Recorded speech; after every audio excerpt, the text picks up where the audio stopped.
मेरा प्रभ सब विद आपे जाणै, हुक्मे मेले शब्द पछाणै। ਸਾਹਿਬ ਸਤਿਗੁਰੂ ਸੱਚੇ ਪਾਤਸ਼ਾਹ ਫਰਮਾਉਂਦੇ ਨੇ, ਉਹ ਮੇਰਾ ਵਾਹਿਗੁਰੂ ਸਾਰੀਆਂ ਵਿਧੀਆਂ ਸਾਰੀਆਂ ਤਰਕੀਬਾਂ ਨੂੰ ਆਪ ਹੀ ਜਾਣਦਾ। ਇਹਦਾ ਮਤਲਬ ਇਹ ਹੈ ਗੁਰੂ ਦੇ ਨਾਲ ਕਿਵੇਂ ਮਿਲਾਪ ਕਰਵਾਉਣਾ। ਇਹ ਸਾਰੀਆਂ ਵਿਧੀਆਂ ਸਾਰੀਆਂ ਤਰਕੀਬਾਂ ਵਾਹਿਗੁਰੂ ਆਪ ਜਾਣਦਾ। ਹੁਕਮੇ ਮੇਲੇ ਸ਼ਬਦ ਪਛਾਣੇ, ਆਪਣੇ ਹੁਕਮ ਰਾਹੀਂ ਭਾਵ ਵਾਹਿਗੁਰੂ ਅੰਦਰੋਂ ਆਵਾਜ਼ ਦਿੰਦਾ। ਆਪਣੇ ਹੁਕਮ ਰਾਹੀਂ ਵਾਹਿਗੁਰੂ ਗੁਰੂ ਦੇ ਨਾਲ ਮਿਲਦਾ ਹੈ ਅਤੇ ਸ਼ਬਦ ਪਛਾਣੈ। ਜਿਹੜਾ ਗੁਰੂ ਦੇ ਨਾਲ ਆ ਕੇ ਮਿਲ ਜਾਵੇ, ਗੁਰੂ ਕੇ ਸ਼ਬਦ ਰਾਹੀਂ ਭਾਵ ਗੁਰੂ ਦੇ ਬਖਸ਼ੇ ਉਪਦੇਸ਼ ਦੀ ਕਮਾਈ ਕਰਕੇ ਉਹ ਉਸ ਅਕਾਲ ਪੁਰਖ ਵਾਹਿਗੁਰੂ ਨੂੰ ਪਛਾਣ ਲੈਂਦਾ। ਪਹਿਲਾਂ ਵੀ ਵਾਹਿਗੁਰੂ ਦੀ ਕਿਰਪਾ ਅਤੇ ਫਿਰ ਗੁਰੂ ਦੇ ਮਿਲਾਪ ਦੇ ਵਿੱਚ ਵੀ ਵਾਹਿਗੁਰੂ ਦੀ ਸਹਾਇਤਾ, ਅਤੇ ਫਿਰ ਗੁਰੂ ਦੀ ਕਿਰਪਾ ਦੇ ਨਾਲ ਨਾਲ ਗੁਰੂ ਸ਼ਬਦ ਦੀ ਕਮਾਈ ਦੀ ਉਸ ਮਹਾਨ ਰਹਿਮਤ ਦਾ ਸਦਕਾ ਗੁਰੂ ਦੀ ਵੀ ਮਿਹਰ ਨਾਲ ਹੋ ਜਾਂਦੀ ਹੈ। ਇਉਂ ਗੁਰੂ ਪਰਮੇਸ਼ਰ ਦੀ ਸਾਂਝੀ ਕਿਰਪਾ ਦੇ ਨਾਲ ਸਾਡੇ ਜੀਵਨ ਦਾ ਉਦੇਸ਼ ਹਾਸਲ ਹੁੰਦਾ ਹੈ। ਹਜ਼ੂਰ ਕਹਿੰਦੇ ਨੇ ਹੁਕਮੇ ਮੇਲੇ, ਉਹ ਵਾਹਿਗੁਰੂ ਆਪਣੇ ਹੁਕਮ ਨਾਲ ਭਾਵ ਅੰਦਰੋਂ ਆਵਾਜ਼ ਦੇ ਕੇ ਬਈ ਤੂੰ ਹੁਣ ਚੱਲ ਗੁਰੂ ਦੇ ਕੋਲ, ਲੈ ਗੁਰੂ ਦੀ ਸ਼ਰਨ, ਧਾਰ ਗੁਰੂ ਦੀ ਸਿੱਖਿਆ ਅਤੇ ਛਕ ਅੰਮ੍ਰਿਤ ਬਾਣੀ ਪੜ੍ਹ ਸਿਮਰਨ ਕਰ। ਇਉਂ ਵਾਹਿਗੁਰੂ ਹੁਕਮ ਕਰਕੇ ਆਪ ਮਿਲਦਾ ਗੁਰੂ ਦੇ ਨਾਲ। ਸ਼ਬਦ ਪਛਾਣੈ ਅਤੇ ਫਿਰ ਗੁਰੂ ਦੇ ਸ਼ਬਦ ਰਾਹੀਂ ਵਾਹਿਗੁਰੂ ਦੇ ਨਾਲ ਪਛਾਣ ਹੋ ਜਾਂਦੀ ਹੈ।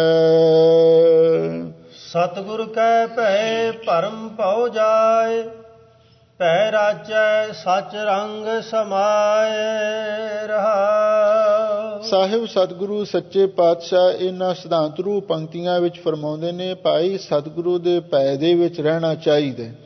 ਸਤਿਗੁਰੂ ਦੇ ਨਿਰਮਲ ਭੈ ਦੇ ਵਿੱਚ ਰਹਿ ਕੇ ਭਰਮ ਅਤੇ ਭਉ ਡਰ ਹਰ ਕਿਸਮ ਦਾ ਜਾਏ ਚਲਿਆ ਜਾਂਦਾ ਹੈ। ਭੈ ਰਾਚੈ, ਜਿਹੜਾ ਗੁਰੂ ਦੇ ਭੈ ਵਿੱਚ ਰਚ ਜਾਂਦਾ ਹੈ। ਸੱਚ ਰੰਗ ਸਮਾਏ, ਉਹ ਸੱਚੇ ਰੰਗ ਪ੍ਰੇਮ ਦੇ ਵਿੱਚ ਸਮਾ ਜਾਂਦਾ ਹੈ। ਜਿਹੜਾ ਨਿਰਮਲ ਭੈ ਹੈ ਉਹ ਸਾਡੇ ਅੰਦਰ ਪ੍ਰੇਮ ਪੈਦਾ ਕਰ ਦਿੰਦਾ, ਅਤੇ ਜਿਹੜਾ ਦੂਜਾ ਭੈ ਹੁੰਦਾ ਉਹ ਸਾਡੇ ਮਨ ਵਿੱਚ ਸਹਿਮ ਪੈਦਾ ਕਰਦਾ। ਪਰ ਜਿਹੜਾ ਨਿਰਮਲ ਭੈ ਹੁੰਦਾ ਉਹਦੇ ਵਿੱਚ ਇੰਨਾ ਕੁ ਫਰਕ ਹੈ, ਜਿਵੇਂ ਇੱਕ ਪਾਸੇ ਮਾਲਕ ਅਤੇ ਨੌਕਰ ਦਾ ਰਿਸ਼ਤਾ ਹੁੰਦਾ। ਨੌਕਰ ਦੇ ਮਨ ਦੇ ਵਿੱਚ ਮਾਲਕ ਦਾ ਭੈ ਹੁੰਦਾ। ਉਹ ਨੌਕਰ ਮਾਲਕ ਤੋਂ ਹਮੇਸ਼ਾ ਲਈ ਡਰਦਾ ਰਹਿੰਦਾ। ਉਹਦੇ ਅੰਦਰ ਇੱਕ ਸਹਿਮ ਵੀ ਪੈਦਾ ਹੋ ਜਾਂਦਾ ਬਈ ਜੇ ਮੇਥੋਂ ਕੋਈ ਗਲਤੀ ਹੋ ਜਾਵੇ, ਮੈਨੂੰ ਮਾਲਕ ਝਿੜਕ ਨਾ ਦੇਵੇ, ਮੈਨੂੰ ਕੰਮ ਤੋਂ ਜਵਾਬ ਨਾ ਦੇ ਦੇਵੇ। ਇੱਕ ਤਾਂ ਇਹ ਭੈ ਹੁੰਦਾ, ਅਤੇ ਦੂਸਰਾ ਜਿਹੜਾ ਨਿਰਮਲ ਭੈ ਹੈ ਉਹ ਇਸ ਤਰ੍ਹਾਂ ਹੈ ਜਿਵੇਂ ਪਿਤਾ ਅਤੇ ਪੁੱਤਰ ਦਾ ਰਿਸ਼ਤਾ ਹੁੰਦਾ। ਜਿਹੜਾ ਦੁਨਿਆਵੀ ਭੈ ਹੈ ਉਹ ਤਾਂ ਨੌਕਰ ਅਤੇ ਮਾਲਕ ਵਰਗਾ ਹੀ ਰਹਿੰਦਾ। ਮਨ ਦੇ ਵਿੱਚ ਉਸ ਭੈ ਦੇ ਨਾਲ ਸਹਿਮ ਪੈਦਾ ਹੋ ਜਾਂਦਾ ਹੈ। ਨੌਕਰ ਆਪਣੇ ਆਪ ਨੂੰ ਨੀਵਾਂ ਅਤੇ ਘਟੀਆ ਗਿਣਦਾ ਹੈ ਅਤੇ ਮਾਲਕ ਨੂੰ ਉੱਚਾ ਸਮਝਦਾ ਰਹਿੰਦਾ ਹੈ। ਪਰ ਇੱਧਰ ਨਿਰਮਲ ਭੈ ਦੇ ਅੰਦਰ ਆ ਕੇ ਅਤੇ ਇਹ ਜਿਹੜਾ ਜੀਵ ਹੈ ਉਸ ਵਾਹਿਗੁਰੂ ਪਰਮੇਸ਼ਰ ਨੂੰ ਆਪਣਾ ਪਿਤਾ ਸਮਝਦਾ ਅਤੇ ਆਪ ਨੂੰ ਉਸ ਦਾ ਪੁੱਤਰ ਸਮਝਦਾ। ਅਤੇ ਉਸ ਪਿਤਾ ਦੇ ਨਿਰਮਲ ਭੈ ਦੇ ਵਿੱਚ ਜਿਵੇਂ ਜਿਵੇਂ ਪੁੱਤਰ ਰਹਿੰਦਾ ਹੈ ਅਤੇ ਫਿਰ ਉਹਦੇ ਨਾਲ ਉਹਦੇ ਮਨ ਵਿੱਚ ਇੱਕ ਪ੍ਰੇਮ ਵੀ ਪੈਦਾ ਹੁੰਦਾ, ਅਤੇ ਫਿਰ ਉਹ ਪੁੱਤਰ ਭੈ ਦੇ ਵਿੱਚ ਰਹਿ ਕੇ ਅਤੇ ਆਪਣੇ ਪਿਤਾ ਦੇ ਪ੍ਰੇਮ ਨੂੰ ਵੀ ਪ੍ਰਾਪਤ ਕਰ ਲੈਂਦਾ। ਅਤੇ ਇਸੇ ਤਰ੍ਹਾਂ ਸਤਿਗੁਰੂ ਕਹਿੰਦੇ ਨੇ, ਭੈ ਰਾਚੈ ਸੱਚ ਰੰਗ ਸਮਾਏ। ਜਿਹੜਾ ਵਾਹਿਗੁਰੂ ਦੇ ਭੈ ਦੇ ਵਿੱਚ ਰਚ ਜਾਂਦਾ ਹੈ ਅਤੇ ਫਿਰ ਉਹ ਵਾਹਿਗੁਰੂ ਦੇ ਸੱਚੇ ਰੰਗ ਪ੍ਰੇਮ ਦੇ ਵਿੱਚ ਸਮਾ ਜਾਂਦਾ ਹੈ। ਗੁਰ ਮਿਲਿਆ ਹਰ ਮਨ ਵਸੈ ਸੁਭਾਏ, ਮੇਰਾ ਪ੍ਰਭ ਭਾਰਾ ਕੀਮਤ ਨਹੀਂ ਪਾਏ। ਵਿਸਰਾਮ ਦੇ ਕੇ ਸਤਿਗੁਰੂ ਗੁਰੂ ਦੇ ਮਿਲਾਪ ਦੇ ਨਾਲ ਹੋਰ ਸਾਨੂੰ ਕੀ ਕੀ ਪ੍ਰਾਪਤੀਆਂ ਹੁੰਦੀਆਂ ਉਹਨਾਂ ਦਾ ਜ਼ਿਕਰ ਕਰਦੇ ਹਨ। ਗੁਰ ਮਿਲਿਆ ਹਰ ਮਨ ਵਸੈ ਸੁਭਾਏ, ਵੀ ਗੁਰੂ ਦੇ ਨਾਲ ਮਿਲਣ ਕਰਕੇ ਅਤੇ ਉਹ ਵਾਹਿਗੁਰੂ ਪਰਮੇਸ਼ਰ ਸੁਭਾਏ ਦਾ ਅਰਥ ਹੈ ਸੁਭਾਵਕ, ਭਾਵ ਸੁਤੇ ਸਿੱਧ ਅਚਾਨਕ ਹੀ ਮਨ ਦੇ ਵਿੱਚ ਆ ਕੇ ਵਸ ਜਾਂਦਾ। ਜਿਸ ਦਾ ਗੁਰੂ ਦੇ ਨਾਲ ਮਿਲਾਪ ਹੋ ਜਾਵੇ ਅਤੇ ਉਸ ਨੂੰ ਪਤਾ ਵੀ ਨਹੀਂ ਲੱਗਦਾ ਕਦੋਂ ਸੁਤੇ ਸਿੱਧ ਹੀ ਵਾਹਿਗੁਰੂ ਵੀ ਉਹਦੇ ਮਨ ਵਿੱਚ ਆ ਕੇ ਵਸ ਜਾਂਦਾ ਹੈ। ਮੇਰਾ ਪ੍ਰਭ ਭਾਰਾ। ਹਜ਼ੂਰ ਕਹਿੰਦੇ ਮੇਰਾ ਵਾਹਿਗੁਰੂ ਬਹੁਤ ਭਾਰਾ ਹੈ, ਬੜੀ ਗੌਰਵਤਾ ਵਾਲਾ ਹੈ, ਬੜੀ ਵੱਡੀ ਅਜ਼ਮਤ ਤੇ ਸ਼ਕਤੀ ਦਾ ਮਾਲਕ ਹੈ। ਕੀਮਤ ਨਹੀਂ ਪਾਏ, ਉਹਦੀ ਜਿਹੜੀ ਕੀਮਤ ਹੈ ਕਿਸੇ ਤਰ੍ਹਾਂ ਵੀ ਪਾਈ ਨਹੀਂ ਜਾ ਸਕਦੀ। ਸ਼ਬਦ ਸਾਲਾ ਹੈ ਅੰਤ ਨਾ ਪਾਰਾਵਾਰ, ਮੇਰਾ ਪ੍ਰਭ ਬਖਸ਼ੇ ਬਖਸ਼ਣਹਾਰ। ਸਾਹਿਬ ਸਤਿਗੁਰੂ ਸੱਚੇ ਪਾਤਸ਼ਾਹ ਫਰਮਾਉਂਦੇ ਨੇ, ਭਾਈ ਉਸ ਅਕਾਲ ਪੁਰਖ ਵਾਹਿਗੁਰੂ ਪਰਮੇਸ਼ਰ ਦਾ ਕੋਈ ਅੰਤ ਪਾਰਾਵਾਰ ਨਹੀਂ ਦੱਸ ਸਕਦਾ। ਅੰਤ ਨਾ ਪਾਰਾਵਾਰ, ਪਾਰਾਵਾਰ ਦਾ ਅਰਥ ਸਮੁੰਦਰ ਵੀ ਹੈ। ਉਹ ਵਾਹਿਗੁਰੂ ਸਮੁੰਦਰ ਵਾਂਗੂ ਗਹਿਰ ਗੰਭੀਰ ਹੈ, ਕੋਈ ਉਸ ਦੇ ਉਰਵਾਰ ਪਾਰ ਦਾ ਅੰਤ ਨਹੀਂ ਪਾ ਸਕਦਾ। ਪਰ ਹਾਂ, ਜਿਸ ਦਾ ਗੁਰੂ ਦੇ ਨਾਲ ਮਿਲਾਪ ਹੋ ਜਾਵੇ, ਸ਼ਬਦ ਸਲਾਹ ਹੈ, ਉਹ ਗੁਰੂ ਦੇ ਸ਼ਬਦ ਰਾਹੀਂ ਵਾਹਿਗੁਰੂ ਦੀ ਸਿਫਤ ਸਲਾਹ ਕਰਦਾ, ਕਿਉਂਕਿ ਗੁਰਬਾਣੀ ਦੁਆਰਾ ਵਾਹਿਗੁਰੂ ਦੀ ਸਿਫਤ ਸਲਾਹ ਹੋ ਸਕਦੀ ਹੈ। ਹੋਰ ਅਸੀਂ ਆਪਣੇ ਆਪ, ਸਾਡੇ ਕੋਲ ਤਾਂ ਸ਼ਬਦ ਵੀ ਨਹੀਂ, ਅਸੀਂ ਰੱਬ ਦੀ ਸਿਫਤ ਕਿਵੇਂ ਕਰੀਏ? ਇਹ ਗੁਰੂ ਕੇ ਸ਼ਬਦ ਰਾਹੀਂ ਹੀ ਉਹਦੀ ਸਿਫਤ ਸਲਾਹ ਕਰਨੀ ਚਾਹੀਦੀ ਹੈ। ਬਾਣੀ ਦੁਆਰਾ ਹੀ ਵਾਹਿਗੁਰੂ ਦਾ ਜਸ ਕੀਰਤਨ ਕਰਨਾ ਚਾਹੀਦਾ। ਸ਼ਬਦ ਸਲਾਹ ਹੈ ਅੰਤ ਨਾ ਪਾਰਾਵਾਰ। ਜਿਸ ਵਾਹਿਗੁਰੂ ਦਾ ਕੋਈ ਅੰਤ ਪਾਰਾਵਾਰ ਹੀ ਨਹੀਂ ਜਾਣ ਸਕਦਾ, ਤੇ ਫਿਰ ਜਗਿਆਸੂ ਗੁਰੂ ਸ਼ਬਦ ਰਾਹੀਂ ਉਸ ਦੀ ਸਿਫਤ ਸਲਾਹ ਕਰਦਾ ਹੈ। ਮੇਰਾ ਪ੍ਰਭ ਬਖਸ਼ੇ ਬਖਸ਼ਣਹਾਰ, ਉਹ ਫਿਰ ਮੇਰਾ ਵਾਹਿਗੁਰੂ ਬਖਸ਼ਣਹਾਰ ਹੈ ਤੇ ਉਸ ਨੂੰ ਬਖਸ਼ ਦਿੰਦਾ ਹੈ। ਉਸ ਦੇ ਪਿਛਲੇ ਸਾਰੇ ਗੁਨਾਹਾਂ ਨੂੰ ਮੁਆਫ ਕਰ ਦਿੰਦਾ ਹੈ ਤੇ ਉਸ ਨੂੰ ਆਪਣੇ ਸੀਨੇ ਦੇ ਨਾਲ ਲਾ ਲੈਂਦਾ ਹੈ।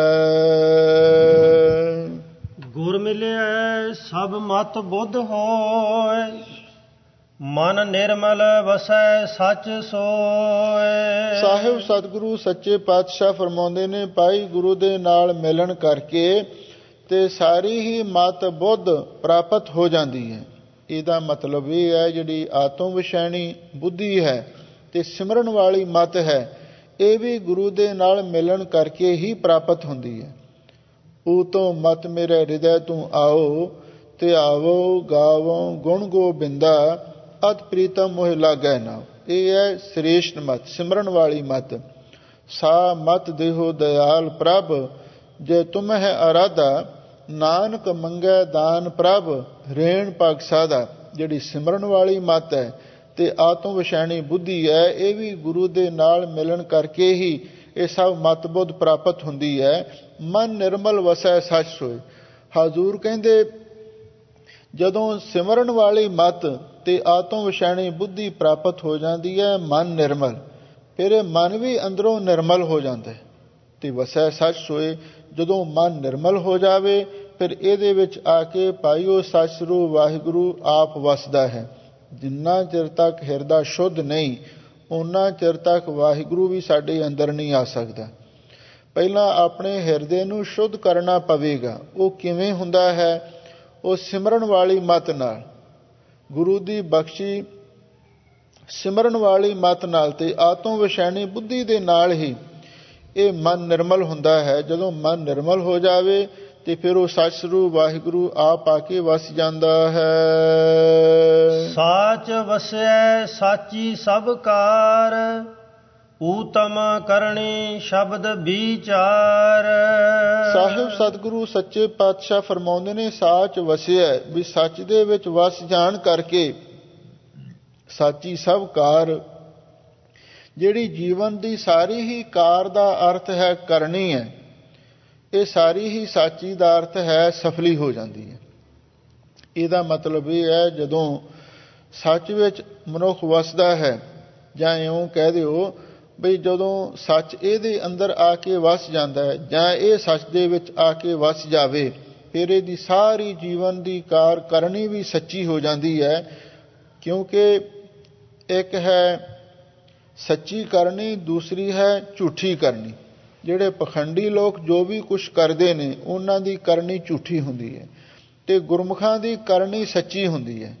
ਉਹ ਅੰਦਰੋਂ ਤੇ ਬਾਹਰੋਂ ਨਿਰਮਲ ਹੁੰਦੇ ਨੇ। ਇਸੇ ਲਈ ਹਜ਼ੂਰ ਕਹਿੰਦੇ ਨੇ, ਸਾਚ ਵਸਿਆ, ਵੀ ਸੱਚ ਦੇ ਵਿੱਚ ਵਸ ਜਾਣ ਕਰਕੇ, ਸੱਚੇ ਨਾਮ ਦੇ ਵਿੱਚ ਮਨ ਜੁੜਨ ਕਰਕੇ, ਤੇ ਜਿਹੜੀ ਸਾਰੀ ਜੀਵਨ ਦੀ ਕਾਰ ਕਿਰਿਆ ਹੈ, ਕਰਨੀ ਹੈ, ਉਹ ਵੀ ਸੱਚੀ ਹੋ ਜਾਂਦੀ ਹੈ। ਊਤਮ ਕਰਨੀ ਸ਼ਬਦ ਵਿਚਾਰ। ਹਜ਼ੂਰ ਕਹਿੰਦੇ ਨੇ, ਸਭ ਤੋਂ ਉੱਤਮ ਕਰਨੀ ਸ਼ਬਦ ਦੀ ਵਿਚਾਰ ਵਿੱਚੋਂ ਸਾਨੂੰ ਪ੍ਰਾਪਤ ਹੁੰਦੀ ਹੈ। ਜਿਹੜੇ ਗੁਰੂ ਸ਼ਬਦ ਦੀ ਵਿਚਾਰ ਕਰਦੇ ਨੇ, ਗੁਰਬਾਣੀ ਦੀ ਵਿਚਾਰ ਕਰਦੇ ਨੇ, ਇਹੀ ਸਭ ਤੋਂ ਉੱਤਮ ਕਰਨੀ ਹੈ। ਇਸ ਦੁਆਰਾ ਸਾਨੂੰ ਹਰ ਚੀਜ਼ ਦਾ ਪਤਾ ਲੱਗਦਾ ਹੈ, ਕਿੱਥੋਂ ਅਸੀਂ ਗਲਤ ਹਾਂ, ਕਿੱਥੋਂ ਅਸੀਂ ਠੀਕ ਹਾਂ, ਕਿਹੜਾ ਰਸਤਾ ਕਿਹੜੇ ਪਾਸੇ ਜਾਂਦਾ ਹੈ, ਅਸੀਂ ਕਿਹੜੇ ਪਾਸੇ ਤੁਰੇ ਹੋਏ ਹਾਂ। ਇਹ ਸਾਰੀਆਂ ਗੱਲਾਂ ਦਾ ਪਤਾ ਗੁਰੂ ਸ਼ਬਦ ਦੀ ਵਿਚਾਰ ਤੋਂ ਹੀ ਲੱਗਦਾ। ਇਸੇ ਲਈ ਹਜ਼ੂਰ ਕਹਿੰਦੇ ਨੇ ਊਤਮ ਕਰਨੀ ਸ਼ਬਦ ਵਿਚਾਰ। ਜੇ ਗੁਰੂ ਸ਼ਬਦ ਦੀ ਵਿਚਾਰ ਤੋਂ ਪੈਦਾ ਹੋਈ ਜਿਹੜੀ ਕਰਨੀ, ਉਹ ਸਭ ਤੋਂ ਉੱਤਮ ਕਰਨੀ ਹੈ। ਗੁਰ ਤੇ ਸਾਚੀ ਸੇਵਾ ਹੋਏ, ਗੁਰਮੁਖ ਨਾਮ ਪਛਾਣੈ ਕੋਇ। ਸਾਹਿਬ ਸਤਿਗੁਰੂ ਸੱਚੇ ਪਾਤਸ਼ਾਹ ਫਰਮਾਉਂਦੇ ਨੇ, ਗੁਰਮੁਖੋ, ਗੁਰੂ ਦੀ ਕਿਰਪਾ ਦੇ ਨਾਲ ਹੀ ਸੱਚੀ ਸੇਵਾ ਹੁੰਦੀ ਹੈ। ਸੱਚੀ ਸੇਵਾ ਉਹ ਹੁੰਦੀ ਹੈ ਜਿਹੜੀ ਮਨ ਚਿੱਤ ਲਾ ਕੇ ਕੀਤੀ ਜਾਵੇ। ਇੱਕ ਦਿਖਾਵੇ ਦੀ ਸੇਵਾ ਵੀ ਹੁੰਦੀ ਹੈ, ਉਹ ਝੂਠੀ ਸੇਵਾ ਹੁੰਦੀ ਹੈ। ਬਈ ਲੋਕ ਕਹਿਣ ਬੜੀ ਸੇਵਾ ਕਰਦਾ, ਪਰ ਅੰਦਰੋਂ ਕੋਈ ਭਾਵਨਾ ਨਹੀਂ, ਕੋਈ ਗੁਰੂ ਦਾ ਭੈ ਨਹੀਂ। ਪਰ ਹਜ਼ੂਰ ਕਹਿੰਦੇ ਗੁਰੂ ਦੀ ਕਿਰਪਾ ਦੇ ਨਾਲ ਹੀ ਜਿਹੜੀ ਸੱਚੀ ਸੁੱਚੀ ਸੇਵਾ ਹੁੰਦੀ ਹੈ, ਗੁਰਮੁਖ ਨਾਮ ਪਛਾਣੈ ਕੋਈ। ਹਜ਼ੂਰ ਕਹਿੰਦੇ ਜਿਹੜਾ ਗੁਰੂ ਦੀ ਕਿਰਪਾ ਨਾਲ ਸੱਚੀ ਸੇਵਾ ਕਰਦਾ ਹੈ, ਭਾਵ ਮਨੋ ਤਨੋ ਸ਼ੁੱਧ ਭਾਵਨਾ ਦੇ ਨਾਲ ਸੇਵਾ ਕਰਨੀ ਸੱਚੀ ਸੇਵਾ ਹੈ। ਗੁਰਮੁਖ ਨਾਮ ਪਛਾਣੈ ਕੋਈ, ਉਹ ਗੁਰੂ ਦੀ ਕਿਰਪਾ ਦੁਆਰਾ ਕੋਈ ਵਿਰਲਾ ਗੁਰਸਿੱਖ ਜਗਿਆਸੂ, ਗੁਰਸਿੱਖ ਮਾਈ ਭਾਈ, ਫਿਰ ਉਹ ਨਾਮ ਨੂੰ ਵੀ ਪਛਾਣ ਲੈਂਦੇ, ਕਿਉਂਕਿ ਸੇਵਾ ਦੁਆਰਾ ਹੀ ਹਿਰਦਾ ਸ਼ੁੱਧ ਹੁੰਦਾ ਹੈ। ਤੇ ਜਦੋਂ ਹਿਰਦਾ ਸ਼ੁੱਧ ਹੋ ਜਾਵੇ ਤੇ ਫਿਰ ਗੁਰੂ ਦੀ ਕਿਰਪਾ ਦੇ ਨਾਲ ਜਿਹੜਾ ਅੰਦਰ ਨਾਮ ਵਸ ਰਿਹਾ ਹੈ, ਨੌ ਨਿਧ ਅੰਮ੍ਰਿਤ ਪ੍ਰਭ ਕਾ ਨਾਮ ਦੇਹੀ ਮੈਂ ਇਸਕਾ ਬਸਰਾਮ, ਉਹਦੀ ਵੀ ਪਛਾਣ ਹੋ ਜਾਂਦੀ ਹੈ। ਪਰ ਹਜ਼ੂਰ ਕਹਿੰਦੇ ਗੁਰੂ ਦੀ ਸੱਚੀ ਸੇਵਾ ਵੀ ਕੋਈ ਵਿਰਲਾ ਕਰਦਾ ਹੈ, ਤੇ ਗੁਰੂ ਦੀ ਕਿਰਪਾ ਦੁਆਰਾ ਅਸਲੀ ਨਾਮ ਦੀ ਪਛਾਣ ਵੀ ਕੋਈ ਵਿਰਲਾ ਹੀ ਕਰਦਾ ਹੈ। ਜੀਵੈ ਦਾਤਾ ਦੇਵਨਹਾਰ, ਨਾਨਕ ਹਰ ਨਾਮੇ ਲੱਗੈ ਪਿਆਰ। ਧੰਨ ਗੁਰੂ ਅਮਰਦਾਸ ਮਹਾਰਾਜ ਸੱਚੇ ਪਾਤਸ਼ਾਹ ਫਰਮਾਉਂਦੇ ਨੇ, ਭਾਈ ਜਿਨ੍ਹਾਂ ਦਾ ਵਾਹਿਗੁਰੂ ਦੇ ਨਾਮ ਦੇ ਨਾਲ ਪਿਆਰ ਲੱਗ ਜਾਂਦਾ ਹੈ ਨਾ, ਉਹ ਇਸ ਗੱਲ ਨੂੰ ਜਾਣਦੇ ਨੇ, ਜੀਵੈ ਦਾਤਾ ਦੇਵਨਹਾਰ, ਉਹ ਦੇਣ ਵਾਲਾ ਦਾਤਾ ਹਮੇਸ਼ਾ ਲਈ ਜਿਉਂਦਾ ਹੈ। ਇਸ ਲਈ ਹਰ ਵੇਲੇ ਜਿਹੜੇ ਵਾਹਿਗੁਰੂ ਦੇ ਪਿਆਰੇ ਨੇ ਉਸ ਦਾਤੇ ਦਾ ਸ਼ੁਕਰ ਕਰਦੇ ਰਹਿੰਦੇ ਨੇ, ਕਿਉਂਕਿ ਸਤਿਗੁਰੂ ਦਾ ਹੁਕਮ ਹੈ, ਦੁਨੀਆ ਨਾ ਸਾ ਲਾਹੇ ਜੋ ਮਰ ਵੰਝ ਸੀ, ਲੋਕਾਂ ਨਾ ਸਾ ਲਾਹੇ ਜੋ ਮਰ ਖਾਕ ਥੀ, ਵਾਹੋ ਮੇਰੇ ਸਾਹਿਬਾ ਵਾਹੋ, ਗੁਰਮੁਖ ਸਦਾ ਸਲਾਹੀਆ ਸੱਚਾ ਵੇ ਪ੍ਰਵਾਹੋ। ਗੁਰਮੁਖ ਉਸ ਦਾਤੇ ਦੀ ਸਿਫਤ ਕਰਦੇ ਨੇ, ਸਾਹਿਬ ਸ੍ਰੀ ਸਭ ਕੋ ਸਰਨਾਇਕ, ਜਾਚਕ ਅਨੇਕ ਸੋ ਏਕ ਦਵਈਆ। ਕਿਉਂਕਿ ਮੰਗਤੇ ਤਾਂ ਬਥੇਰੇ ਨੇ, ਪਰ ਦਾਤਾ ਇੱਕੋ ਅਕਾਲ ਪੁਰਖ ਵਾਹਿਗੁਰੂ ਪਰਮੇਸ਼ਰ ਹੈ, ਉਹ ਹਮੇਸ਼ਾ ਲਈ ਜਿਉਂਦਾ ਹੈ। ਇਸ ਲਈ ਗੁਰਮੁਖ ਉਹਦਾ ਸਿਮਰਨ ਕਰਦੇ ਨੇ, ਸ਼ੁਕਰਾਨਾ ਕਰਦੇ ਰਹਿੰਦੇ ਹਨ। ਗੌੜੀ ਗੁਆਰੇਰੀ ਮਹੱਲਾ ਤੀਜਾ, ਗੁਰ ਤੇ ਗਿਆਨ ਪਾਏ ਜਨ ਕੋਏ, ਗੁਰ ਤੇ ਬੂਝੈ ਸੀਜੈ ਸੋਏ। ਹੁਣ ਅੱਗੇ ਫੇਰ ਦੂਸਰਾ ਸ਼ਬਦ ਗੌੜੀ ਗੁਆਰੇਰੀ ਜਾਤੀ ਵਿੱਚ ਤੀਜੇ ਗੁਰਦੇਵ ਜੀ ਦਾ ਉਚਾਰਨ ਕੀਤਾ ਹੈ। ਇਸ ਸ਼ਬਦ ਦੇ ਅੰਦਰ ਵੀ ਗੁਰੂ ਦੀ ਹੀ ਮਹਿਮਾ ਹਜ਼ੂਰ ਨੇ ਉਚਾਰਨ ਕੀਤੀ ਹੈ। ਇੱਕ ਸਵਾਲ ਹੈ ਵੀ ਪੂਰਾ ਗੁਰੂ ਕਿਵੇਂ ਮਿਲਦਾ ਹੈ, ਤੇ ਪੂਰੇ ਗੁਰੂ ਨੂੰ ਮਿਲਣ ਦੇ ਨਾਲ ਸਾਨੂੰ ਲਾਭ ਕੀ ਹੁੰਦੇ ਨੇ। ਇਹਨਾਂ ਦੋਨਾਂ ਸਵਾਲਾਂ ਦਾ ਜਵਾਬ ਇਸ ਸ਼ਬਦ ਵਿੱਚ ਦਿੱਤਾ ਹੈ। ਪੂਰਾ ਭਾਗ ਮਿਲੈ ਗੁਰ ਆਏ, ਸਾਚਾ ਸਹਿਜ ਸਾਚ ਸਮਾਏ। ਰਹਾਉ ਹਜ਼ੂਰ ਕਹਿੰਦੇ ਪੂਰੇ ਭਾਗਾਂ ਦੇ ਨਾਲ ਹੀ ਆ ਕੇ ਗੁਰੂ ਮਿਲਦੇ। ਜਿਸ ਮਨੁੱਖ ਦੇ ਪੂਰੇ ਭਾਗ ਹੁੰਦੇ ਨੇ ਉਹਨੂੰ ਹੀ ਪੂਰਾ ਗੁਰੂ ਆ ਕੇ ਮਿਲਦਾ ਹੈ, ਸਾਚਾ ਸਹਿਜ। ਫਿਰ ਉਹ ਗੁਰੂ ਦੇ ਸੱਚੇ ਸਹਿਜ ਗਿਆਨ ਦੁਆਰਾ ਸਾਚ ਸਮਾਏ, ਇਹ ਜਿਹੜਾ ਸਾਡਾ ਮਨ ਹੈ ਉਹ ਸੱਚ ਸਰੂਪ ਵਾਹਿਗੁਰੂ ਵਿੱਚ ਲੀਨ ਹੋ ਜਾਂਦਾ ਹੈ। ਪੂਰੇ ਭਾਗਾਂ ਦੇ ਨਾਲ ਆ ਕੇ ਗੁਰੂ ਮਿਲਦਾ ਹੈ, ਤੇ ਪੂਰੇ ਗੁਰੂ ਦੇ ਯਥਾਰਥ ਗਿਆਨ ਰਾਹੀਂ ਇਹ ਮਨੁੱਖ ਸੱਚ ਵਿੱਚ ਲੀਨ ਹੁੰਦਾ ਹੈ। ਇਹ ਹੈ ਗੁਰੂ ਦੇ ਮਿਲਾਪ ਦੀ ਗੱਲ ਤੇ ਗੁਰੂ ਦੇ ਮਿਲਾਪ ਦੇ ਮਹਾਤਮ ਦੀ ਗੱਲ। ਹੁਣ ਆਰੰਭ ਤੋਂ ਸਤਿਗੁਰੂ ਫਰਮਾਉਂਦੇ ਨੇ, ਗੁਰ ਤੇ ਗਿਆਨ ਪਾਏ ਜਨ ਕੋਏ। ਬਈ ਕੋਈ ਵਿਰਲਾ ਹੀ ਜਨ ਗੁਰਸਿੱਖ ਮਾਈ ਭਾਈ ਗੁਰੂ ਦੇ ਪਾਸੋਂ ਗਿਆਨ ਪ੍ਰਾਪਤ ਕਰਦਾ ਹੈ। ਗੁਰ ਤੇ ਬੂਝੈ, ਜਿਹੜਾ ਗੁਰੂ ਦੇ ਪਾਸੋਂ ਗਿਆਨ ਦੀ ਤਰਕੀਬ ਨੂੰ ਬੁੱਝ ਲੈਂਦਾ ਹੈ, ਸਮਝ ਲੈਂਦਾ ਹੈ, ਸੀਜੈ ਸੋਏ, ਤੇ ਫਿਰ ਉਹ ਆਪਣੇ ਜੀਵਨ ਦੇ ਵਿੱਚ ਪੁੱਗ ਜਾਂਦਾ ਹੈ। ਭਾਵ ਕੋਈ ਵਿਰਲਾ ਹੀ ਗੁਰੂ ਦੇ ਪਾਸੋਂ ਗਿਆਨ ਪ੍ਰਾਪਤ ਕਰਦਾ ਹੈ, ਜਿਹੜਾ ਗੁਰੂ ਤੋਂ ਗਿਆਨ ਦੀ ਤਰਕੀਬ ਸਮਝ ਲਵੇ, ਸੀਝੈ ਸੋਏ, ਤੇ ਫਿਰ ਉਹ ਆਪਣੇ ਜੀਵਨ ਦੇ ਵਿੱਚ ਸਿੱਝ ਜਾਂਦਾ ਹੈ, ਪੁੱਗ ਜਾਂਦਾ ਹੈ, ਭਾਵ ਆਪਣੇ ਜੀਵਨ ਨੂੰ ਸਫਲ ਕਰ ਲੈਂਦਾ ਹੈ।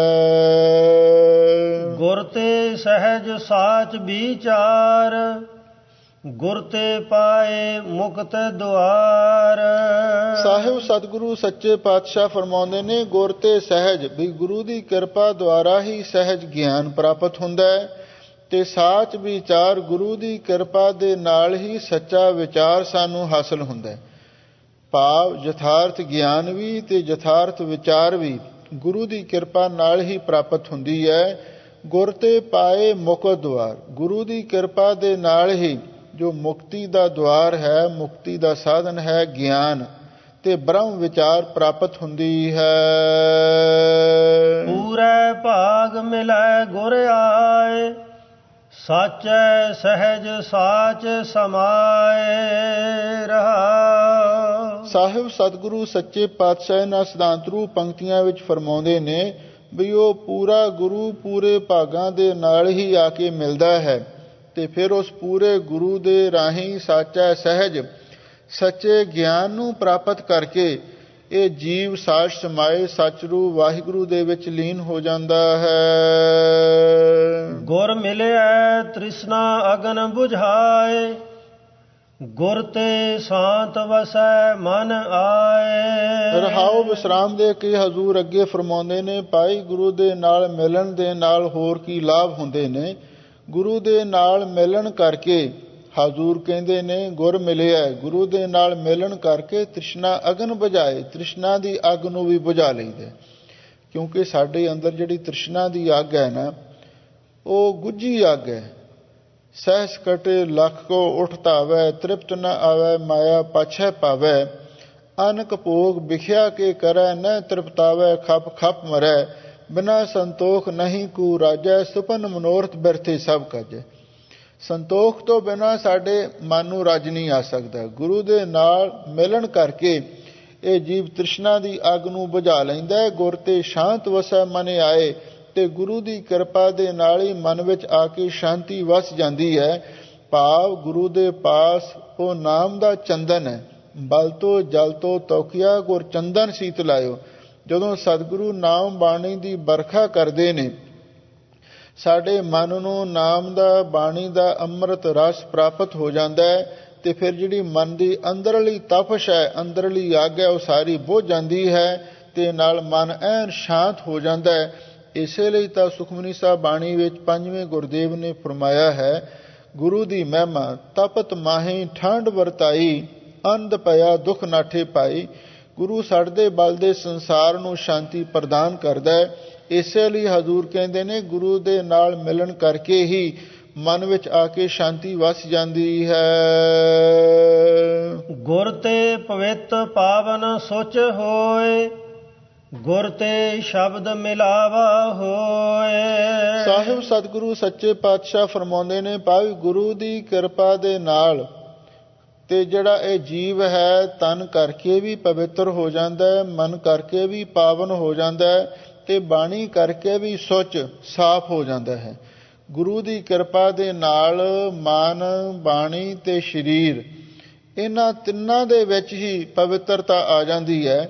ਤਨ ਦੇ ਪਾਪ ਵੀ ਲਹਿ ਜਾਂਦੇ ਨੇ, ਮਨ ਦੇ ਪਾਪ ਵੀ ਲਹਿ ਜਾਂਦੇ ਨੇ, ਤੇ ਜਿਹੜੇ ਬਾਣੀ ਦੇ ਪਾਪ ਨੇ ਉਹ ਵੀ ਝੜ ਜਾਂਦੇ ਨੇ। ਇਉਂ ਗੁਰੂ ਦੀ ਕਿਰਪਾ ਦੇ ਨਾਲ ਇਹ ਜੀਵ ਮਨ ਕਰਕੇ, ਬਾਣੀ ਕਰਕੇ, ਸਰੀਰ ਕਰਕੇ ਵੀ ਪਵਿੱਤਰ ਹੋ ਜਾਂਦਾ ਹੈ। ਗੁਰ ਤੇ ਸ਼ਬਦ ਮਿਲਾਵਾ ਹੋਏ, ਗੁਰੂ ਦੀ ਕਿਰਪਾ ਦੇ ਨਾਲ ਹੀ ਸ਼ਬਦ ਰਾਹੀਂ ਉਸ ਵਾਹਿਗੁਰੂ ਪਰਮੇਸ਼ਰ ਦੇ ਨਾਲ ਮਿਲਾਪ ਹੁੰਦਾ ਹੈ। ਕਿਉਂਕਿ ਗੁਰੂ ਦਾ ਸ਼ਬਦ ਹੀ ਇੱਕ ਵਸੀਲਾ ਹੈ ਜਿਹਦੇ ਨਾਲ ਵਾਹਿਗੁਰੂ ਦੇ ਨਾਲ ਮਿਲਾਪ ਹੁੰਦਾ ਹੈ। ਬਾਜ ਗੁਰੂ ਸਭ ਭਰਮ ਭੁਲਾਈ, ਬਿਨ ਨਾਵੈ ਬਹੁਤਾ ਦੁੱਖ ਪਾਏ। ਸਾਹਿਬ ਸਤਿਗੁਰੂ ਸੱਚੇ ਪਾਤਸ਼ਾਹ ਫਰਮਾਉਂਦੇ ਨੇ, ਭਾਈ ਬਾਜ ਗੁਰੂ, ਬਿਨਾਂ ਗੁਰੂ ਤੋਂ ਸਾਰੀ ਸ੍ਰਿਸ਼ਟੀ ਭਰਮ ਨੇ ਭੁਲਾਈ ਹੋਈ ਹੈ। ਬਿਨ ਨਾਵੈ ਬਹੁਤਾ ਦੁੱਖ ਪਾਈ, ਜਿਹੜੇ ਗੁਰੂ ਦੀ ਸ਼ਰਨ ਵਿੱਚ ਨਹੀਂ ਆਉਂਦੇ ਉਹ ਵਾਹਿਗੁਰੂ ਦਾ ਨਾਮ ਨਹੀਂ ਜਪ ਸਕਦੇ, ਤੇ ਨਾਮ ਤੋਂ ਬਿਨਾਂ ਉਹ ਬਹੁਤਾ ਦੁੱਖ ਪਾਉਂਦੇ ਨੇ। ਗੁਰੂ ਤੋਂ ਬਿਨਾਂ ਸਾਰੀ ਸ੍ਰਿਸ਼ਟੀ ਭਰਮ ਨੇ ਭੁਲਾਈ ਹੋਈ ਹੈ। ਕੋਈ ਕਿਸੇ ਪਾਸੇ ਲੱਗਿਆ ਹੋਇਆ ਹੈ। ਕੋਈ ਹੰਨੇ ਦੀ, ਕੋਈ ਬੰਨੇ ਦੀ, ਕੋਈ ਪਹਾੜਾਂ ਵਾਲੀ ਰੰਨੇ ਦੀ, ਕੋਈ ਢੋਲ ਢਮੱਕਾ ਸਰਵਰ ਦਾ, ਹਿੜਵਸ ਬਾਬੇ ਨਾਨਕ ਦੀ। ਲੋਕ ਕਹਿੰਦੇ ਨੇ ਆਪਣਾ ਮਤਲਬ ਕੱਢ ਲਓ ਜਿੱਥੋਂ ਵੀ ਨਿਕਲਦਾ। ਕੋਈ ਮੜੀਆਂ ਮਸਾਣੀਆਂ ਨੂੰ, ਕੋਈ ਦੇਵੀ ਦੇਵਤਿਆਂ ਨੂੰ ਜਾ ਕੇ ਮੱਥੇ ਟੇਕਦਾ ਹੈ। ਕੋਈ ਪੰਡਤ ਪਾਧਿਆਂ ਪਾਸੋਂ ਜਾ ਕੇ ਲਗਨ ਸਗਨ ਪੁੱਛਦਾ ਫਿਰਦਾ। ਪਰ ਹਜ਼ੂਰ ਕਹਿੰਦੇ ਤੁਸੀਂ ਗੁਰੂ ਤੇ ਭਰੋਸਾ ਰੱਖੋ। ਬਿਨਾਂ ਗੁਰੂ ਤੋਂ ਸਾਰੀ ਸ੍ਰਿਸ਼ਟੀ ਭਰਮ ਨੇ ਭੁਲਾਈ ਹੋਈ ਹੈ। ਬਿਨਾਂ ਨਾਮ ਤੋਂ ਸਾਰੀ ਸ੍ਰਿਸ਼ਟੀ ਬਹੁਤਾ ਦੁੱਖ ਪਾ ਰਹੀ ਹੈ। ਗੁਰਮੁਖ ਹੋਵੇ ਸੋ ਨਾਮ ਧਿਆਈ, ਦਰਸ਼ਨ ਸੱਚੈ ਸੱਚੀ ਪਤ ਹੋਈ। ਸਾਹਿਬ ਸਤਿਗੁਰੂ ਸੱਚੇ ਪਾਤਸ਼ਾਹ ਫਰਮਾਉਂਦੇ ਨੇ, ਭਾਈ ਜਿਹੜਾ ਗੁਰਮੁਖ ਹੋ ਜਾਂਦਾ ਹੈ, ਗੁਰਮੁਖ ਬਣ ਜਾਂਦਾ ਹੈ, ਗੁਰੂ ਦੇ ਸਨਮੁਖ ਹੋ ਜਾਂਦਾ ਹੈ ਤੇ ਗੁਰੂ ਦੀ ਦੀਖਿਆ ਸਿੱਖਿਆ ਨੂੰ ਧਾਰਨ ਕਰਕੇ ਗੁਰਸਿੱਖੀ ਮਾਰਗ ਤੇ ਚੱਲ ਪੈਂਦਾ ਹੈ, ਸੋ ਨਾਮ ਧਿਆਈ। ਬਈ ਉਹੀ ਵਾਹਿਗੁਰੂ ਦੇ ਨਾਮ ਨੂੰ ਧਿਆਉਂਦਾ ਹੈ। ਦਰਸ਼ਨ ਸੱਚਾ ਹੈ, ਉਹ ਗੁਰੂ ਦੇ ਸੱਚੇ ਦਰਸ਼ਨ ਕਰਕੇ। ਇਹ ਦਰਸ਼ਨ ਦਾ ਭਾਵ ਹੈ ਜਿਹੜਾ ਗੁਰੂ ਦਾ ਫਲਸਫਾ ਸੱਚਾ ਹੈ, ਗੁਰਬਾਣੀ ਦਾ ਸਿਧਾਂਤ ਸੱਚਾ ਹੈ। ਇਹ ਦਰਸ਼ਨ ਸੱਚਾ ਹੈ। ਇਹ ਗੁਰੂ ਦੇ ਸੱਚੇ ਦਰਸ਼ਨ ਸਿਧਾਂਤ ਦੁਆਰਾ, ਭਾਵ ਸ਼ਬਦ ਗੁਰੂ ਦੇ ਸਿਧਾਂਤ ਦੁਆਰਾ ਸੱਚੀ ਪਤ ਹੋਈ, ਉਹਨੂੰ ਸੱਚੀ ਪਤ ਇੱਜ਼ਤ ਪ੍ਰਾਪਤ ਹੋ ਜਾਂਦੀ ਹੈ। ਕਿਸਨੋਂ ਕਹੀਐ ਦਾਤਾ ਇੱਕ ਸੋਈ, ਕਿਰਪਾ ਕਰੇ ਸ਼ਬਦ ਮਿਲਾਵਾ ਹੋਈ। ਸਾਹਿਬ ਸਤਿਗੁਰੂ ਸੱਚੇ ਪਾਤਸ਼ਾਹ ਫਰਮਾਉਂਦੇ ਨੇ, ਭਾਈ ਕਿਸ ਨੂੰ ਆਖੀਏ, ਦਾਤਾ ਤੇ ਇੱਕ ਅਕਾਲ ਪੁਰਖ ਵਾਹਿਗੁਰੂ ਹੀ ਹੈ। ਦਾਤਾ ਤੇ ਇੱਕ ਉਹੀ ਹੈ। ਗੁਰਾ ਇੱਕ ਦੇਹ 부ਝਾਈ, ਸਭਨਾ ਜੀਆਂ ਕਾ ਇੱਕ ਦਾਤਾ, ਸੋ ਮੈਂ ਵਿਸਰ ਨਾ ਜਾਈ। ਸਭ ਦਾਤਾਂ ਦੇਣ ਵਾਲਾ ਦਾਤਾ ਤੇ ਇੱਕੋ ਹੀ ਹੈ, ਪਰ ਜਿਹੜੀ ਨਾਮ ਦੀ ਦਾਤ ਹੈ ਸਭ ਤੋਂ ਵਡਮੁੱਲੀ ਦਾਤ ਹੈ। ਹੋ ਸਕਦਾ ਹੈ ਹੋਰ ਕੋਈ ਦਾਤ ਤਾਂ ਕਿਸੇ ਹੋਰ ਪਾਸੋਂ ਵੀ ਮਿਲ ਜਾਵੇ, ਪਰ ਇਹ ਨਾਮ ਦੀ ਦਾਤ ਹੋਰ ਕਿਸੇ ਪਾਸੋਂ ਨਹੀਂ ਮਿਲ ਸਕਦੀ। ਕਿਸ ਨੂੰ ਕਹੀਏ ਦਾਤਾ ਇੱਕ ਸੋਈ, ਕਿਉਂਕਿ ਨਾਮ ਦਾ ਦਾਤਾ ਇੱਕੋ ਹੀ ਅਕਾਲ ਪੁਰਖ ਹੈ ਤੇ ਉਸੇ ਨੇ ਗੁਰੂ ਸਰੂਪ ਧਾਰਨ ਕਰਕੇ ਸਾਨੂੰ ਨਾਮ ਦੀਆਂ ਦਾਤਾਂ ਵੰਡੀਆਂ ਨੇ। ਤੇ ਫਿਰ ਕਿਸ ਨੂੰ ਜਾ ਕੇ ਕੁਝ ਆਖੀਏ। ਕਿਰਪਾ ਕਰੇ, ਜਦੋਂ ਵਾਹਿਗੁਰੂ ਕਿਰਪਾ ਕਰੇ ਤੇ ਫਿਰ ਉਹ ਗੁਰੂ ਦੇ ਨਾਲ ਜੋੜ ਦਿੰਦਾ ਤੇ ਸ਼ਬਦ ਮਿਲਾਵਾ ਹੀ, ਗੁਰੂ ਕੇ ਸ਼ਬਦ ਰਾਹੀਂ ਵਾਹਿਗੁਰੂ ਦੇ ਨਾਲ ਫਿਰ ਮਿਲਾਪ ਹੋ ਜਾਂਦਾ। ਮਿਲ ਪ੍ਰੀਤਮ ਸਾਚੇ ਗੁਣ ਗਾਵਾ, ਨਾਨਕ ਸਾਚੇ ਸਾਚ ਸਮਾਵਾ। ਸਾਹਿਬ ਸਤਿਗੁਰੂ ਸੱਚੇ ਪਾਤਸ਼ਾਹ ਫਰਮਾਉਂਦੇ ਨੇ, ਮਿਲ ਪ੍ਰੀਤਮ। ਪ੍ਰੀਤਮ ਇੱਥੇ ਸਤਿਗੁਰੂ ਦਾ ਵਾਚਕ ਹੈ। ਬਈ ਅਸੀਂ ਤੇ ਸਤਿਗੁਰੂ ਨੂੰ ਮਿਲ ਕੇ ਸੱਚੇ ਵਾਹਿਗੁਰੂ ਦੇ ਗੁਣ ਗਾ ਰਹੇ ਹਾਂ। ਨਾਨਕ ਸਾਚੇ ਸਾਚ ਸਮਾਵਾ। ਹਜ਼ੂਰ ਕਹਿੰਦੇ ਵਾਹਿਗੁਰੂ ਦੇ ਗੁਣ ਗਾਉਂਦਿਆਂ ਵੀ ਅਸੀਂ ਸੱਚੇ ਨਾਮ ਦੇ ਵਿੱਚ ਜੁੜ ਕੇ ਤੇ ਉਹ ਸੱਚ ਸਰੂਪ ਵਾਹਿਗੁਰੂ ਦੇ ਵਿੱਚ ਲੀਨ ਹੋ ਜਾਵਾਂਗੇ। ਕਿਉਂਕਿ ਕੀਰਤਨ ਤੇ ਨਾਮ ਦੋ ਸਾਧਨ ਨੇ ਜਿਨ੍ਹਾਂ ਦੇ ਨਾਲ ਵਾਹਿਗੁਰੂ ਪਰਮੇਸ਼ਰ ਦੇ ਨਾਲ ਮਿਲਾਪ ਹੋ ਜਾਂਦਾ ਹੈ। ਗੌੜੀ ਗੁਆਰੇਰੀ ਮਹੱਲਾ ਤੀਜਾ, ਸੋ ਥਾਉ ਸੱਚ ਮਨ ਨਿਰਮਲ ਹੋਏ, ਸੱਚ ਨਿਵਾਸ ਕਰੇ ਸੱਚ ਸੋਏ। ਹੁਣ ਅੱਗੇ ਫੇਰ ਤੀਜੇ ਪਾਤਸ਼ਾਹ ਧੰਨ ਗੁਰੂ ਅਮਰਦਾਸ ਮਹਾਰਾਜ ਗੌੜੀ ਗੁਆਰੇਰੀ, ਗੌੜੀ ਰਾਗ ਦੀ ਗੁਆਰੇਰੀ ਜਾਤੀ ਵਿੱਚ ਤੀਸਰਾ ਸ਼ਬਦ ਉਚਾਰਨ ਕਰ ਰਹੇ ਹਨ। ਸਤਿਗੁਰੂ ਦੇ ਚਰਨਾਂ ਵਿੱਚ ਗੁਰਸਿੱਖਾਂ ਨੇ ਬੇਨਤੀ ਕੀਤੀ, ਸੱਚੇ ਪਾਤਸ਼ਾਹ ਆ ਜੋ ਸਤਸੰਗਤ ਹੈ ਇਹਦੇ ਵਿੱਚ ਕਿਵੇਂ ਮਿਲਾਪ ਹੋ ਸਕਦਾ ਹੈ? ਤਾਂ ਸਤਿਗੁਰੂ ਕਹਿੰਦੇ ਨੇ, ਕਰਮ ਹੋਵੇ, ਜਦੋਂ ਵਾਹਿਗੁਰੂ ਦੀ ਬਖਸ਼ਿਸ਼ ਹੋਵੇ, ਸਤਸੰਗ ਮਿਲਾਏ, ਫਿਰ ਉਹ ਸਤਸੰਗਤ ਦੇ ਵਿੱਚ ਮਿਲਾ ਦਿੰਦਾ। ਹਰ ਗੁਣ ਗਾਵੇ ਬੈਸ ਸੁਥਾਏ, ਇਹ ਸੁਥਾਏ ਪਾਠ ਇਕੱਠਾ ਕਰਨਾ ਹੈ। ਫਿਰ ਉਹ ਜਿਹੜਾ ਸੋਹਣਾ ਥਾਂ ਕੀ ਹੈ? ਸਾਧ ਸੰਗਤ ਅਸਥਾਨ ਜਗਮਗ ਨੂਰ ਹੈ। ਇਹ ਜਿਹੜਾ ਮਾਤ ਲੋਕ ਦਾ ਸੱਚਖੰਡ ਸਾਧ ਸੰਗਤ ਹੈ। ਕਹੋ ਕਬੀਰ ਕਹੀਐ ਕਾਹੇ, ਸਾਧ ਸੰਗਤ ਬੈਕੁੰਠੈ ਆਹੇ। ਉਹ ਇਹ ਸਾਧ ਸੰਗਤ ਰੂਪੀ ਸੁਥਾਏ ਸੱਚਖੰਡ ਅਸਥਾਨ ਦੇ ਵਿੱਚ ਬੈਠ ਕੇ ਹਰ ਗੁਣ ਗਾਵੇ, ਫਿਰ ਉਹ ਵਾਹਿਗੁਰੂ ਦੇ ਗੁਣ ਗਾਉਂਦਾ। ਬੈਕੁੰਠ ਦੀ ਨਿਸ਼ਾਨੀ ਕੀ ਹੈ? ਤਹਿ ਬੈਕੁੰਠ ਜਹ ਕੀਰਤਨ ਤੇਰਾ, ਤੂੰ ਆਪੇ ਸ਼ਰਧਾ ਲਾਏ। ਜਿੱਥੇ ਨਿਰੋਲ ਵਾਹਿਗੁਰੂ ਦੀ ਸਿਫਤ ਸਲਾਹ ਕੀਰਤਨ ਹੋਵੇ ਉਹਨੂੰ ਬੈਕੁੰਠ ਕਿਹਾ ਜਾਂਦਾ। ਹਜ਼ੂਰ ਕਹਿੰਦੇ ਨੇ, ਗੁਰੂ ਦੀ ਸੰਗਤ ਉਹ ਇੱਕ ਸੱਚਖੰਡ ਹੈ ਜਿੱਥੇ ਬੈਠ ਕੇ ਵਾਹਿਗੁਰੂ ਦੇ ਗੁਣ ਗਾਏ ਜਾਂਦੇ ਨੇ, ਵਾਹਿਗੁਰੂ ਦੀ ਸਿਫਤ ਸਲਾਹ ਕੀਤੀ ਜਾਂਦੀ ਹੈ। ਤੇ ਜਦੋਂ ਵਾਹਿਗੁਰੂ ਦੀ ਕਿਰਪਾ ਹੋਵੇ ਫਿਰ ਉਹ ਸਤਸੰਗਤ ਦੇ ਨਾਲ ਮਿਲਾ ਦਿੰਦਾ ਹੈ। ਤੇ ਜਿਹੜਾ ਸਤਸੰਗਤ ਵਿੱਚ ਆ ਜਾਂਦਾ ਹੈ ਉਹ ਇਸ ਸੋਹਣੇ ਥਾਂ ਦੇ ਉੱਤੇ ਬੈਠ ਕੇ ਤੇ ਵਾਹਿਗੁਰੂ ਦੇ ਗੁਣ ਗਾਉਂਦਾ ਹੈ। ਇਹਦੇ ਨਾਲ ਵਾਹਿਗੁਰੂ ਦੀ ਨੇੜਤਾ ਉਸ ਨੂੰ ਹਾਸਲ ਹੋ ਜਾਂਦੀ ਹੈ। ਹਜ਼ੂਰ ਕਹਿੰਦੇ ਨੇ ਸੁਥਾਉ ਸੱਚ ਮਨ ਨਿਰਮਲ ਹੋਏ। ਇਸ ਸੰਪਰਦਾਇ ਵਿੱਚ ਪਾਠ ਸੁਥਾਉ ਇਕੱਠਾ ਕੀਤਾ ਹੈ। ਸੁਥਾਉ ਦਾ ਅਰਥ ਹੈ ਸ੍ਰੇਸ਼ਟ ਸੋਹਣਾ ਅਸਥਾਨ, ਤੇ ਸੱਚਾ ਅਸਥਾਨ ਉਹ ਹੈ ਮਨ ਨਿਰਮਲ ਹੋਏ, ਜਿੱਥੇ ਜਾ ਕੇ ਸਾਡਾ ਮਨ ਨਿਰਮਲ ਹੋ ਜਾਵੇ। ਉਹ ਸੋਹਣਾ ਤੇ ਸੱਚਾ ਅਸਥਾਨ ਕੀ ਹੈ? ਸਤ ਸੰਗਤ। ਕਿਉਂਕਿ ਰਹਾਉ ਦੀਆਂ ਪੰਕਤੀਆਂ ਵਿੱਚ ਸਤਿਗੁਰੂ ਨੇ ਸਤਸੰਗਤ ਦਾ ਜ਼ਿਕਰ ਕੀਤਾ ਹੈ। ਕਰਮ ਹੋਵੇ ਸਤਸੰਗ ਮਿਲਾਏ, ਸੁਥਾਉ ਸੱਚ। ਬਈ ਉਹ ਸਤਸੰਗਤ ਦਾ ਅਸਥਾਨ ਬੜਾ ਸੋਹਣਾ ਵੀ ਹੈ ਤੇ ਸੱਚਾ ਵੀ ਹੈ, ਜਿੱਥੇ ਜਾ ਕੇ ਸਾਡਾ ਮਨ ਨਿਰਮਲ ਹੁੰਦਾ ਹੈ। ਸੱਚ ਨਿਵਾਸ ਕਰੇ ਸੱਚ ਸੋਏ। ਹਜ਼ੂਰ ਕਹਿੰਦੇ ਜਿਹੜਾ ਸਤਸੰਗਤ ਦੇ ਵਿੱਚ ਜਾਵੇ, ਸਤਸੰਗਤ ਦੇ ਵਿੱਚ ਜਾ ਕੇ ਗੁਰੂ ਦੇ ਚਰਨਾਂ ਦੇ ਨਾਲ ਜੁੜ ਜਾਵੇ, ਸੱਚ ਨਿਵਾਸ ਕਰੇ। ਤੇ ਜਿਹੜਾ ਸੱਚ ਵਿੱਚ ਨਿਵਾਸ ਕਰ ਲਵੇ। ਸੱਚ ਕੀ ਹੈ? ਪਰਮਾਤਮਾ ਹੈ, ਪਰਮਾਤਮਾ ਦਾ ਨਾਮ ਹੈ। ਜਿਹੜਾ ਸਤਸੰਗਤ ਵਿੱਚ ਜਾ ਕੇ ਸੱਚ ਵਿੱਚ ਨਿਵਾਸ ਕਰ ਲਵੇ, ਭਾਵ ਆਪਣੇ ਮਨ ਨੂੰ ਸੱਚੇ ਨਾਮ ਦੇ ਨਾਲ ਜੋੜ ਲਵੇ, ਸੱਚ ਸੋਏ, ਫਿਰ ਉਹ ਸੱਚ ਦਾ ਰੂਪ ਹੋ ਜਾਂਦਾ ਹੈ। ਸੱਚੀ ਬਾਣੀ ਜੁਗ ਚਾਰੇ ਜਾਪੈ, ਸਭ ਕਿਛ ਸਾਚਾ ਆਪੇ ਆਪੈ। ਸਾਹਿਬ ਸਤਿਗੁਰੂ ਸੱਚੇ ਪਾਤਸ਼ਾਹ ਫਰਮਾਉਂਦੇ ਨੇ, ਜਿਹੜਾ ਗੁਰਸਿੱਖ ਮਾਈ ਪਾਈ ਸੱਚੀ ਬਾਣੀ ਦੇ ਨਾਲ ਜੁੜਦਾ ਹੈ, ਜੁਗ ਚਾਰੇ ਜਾਪੈ, ਫਿਰ ਉਹ ਚਾਰੇ ਯੁਗਾਂ ਦੇ ਵਿੱਚ ਜਾਣਿਆ ਜਾਂਦਾ। ਸੱਚੀ ਬਾਣੀ ਨਾਲ ਚਾਰੇ ਯੁਗਾਂ ਦੇ ਵਿੱਚ ਉਹਦੀ ਵਡਿਆਈ ਹੁੰਦੀ ਹੈ। ਸਭ ਕੁਝ ਸਾਚਾ ਆਪੇ ਆਪੈ, ਫਿਰ ਉਹਦੀ ਦ੍ਰਿਸ਼ਟੀ ਵਿੱਚ ਵੀ ਉਹ ਸੱਚਾ ਵਾਹਿਗੁਰੂ ਪਰਮੇਸ਼ਰ ਸਭ ਕੁਝ ਆਪ ਹੀ ਆਪ ਕਰਨ ਵਾਲਾ ਹੈ। ਜਿਹੜਾ ਗੁਰਮੁਖ ਹੈ ਉਹ ਇਹ ਸਮਝਦਾ ਹੈ ਜੋ ਵੀ ਕੁਛ ਦੁਨੀਆ ਦੇ ਵਿੱਚ ਹੋ ਰਿਹਾ ਹੈ ਨਾ, ਉਹ ਵਾਹਿਗੁਰੂ ਪਰਮੇਸ਼ਰ ਦੇ ਹੁਕਮ ਦੇ ਵਿੱਚ ਹੀ ਹੋ ਰਿਹਾ ਹੈ।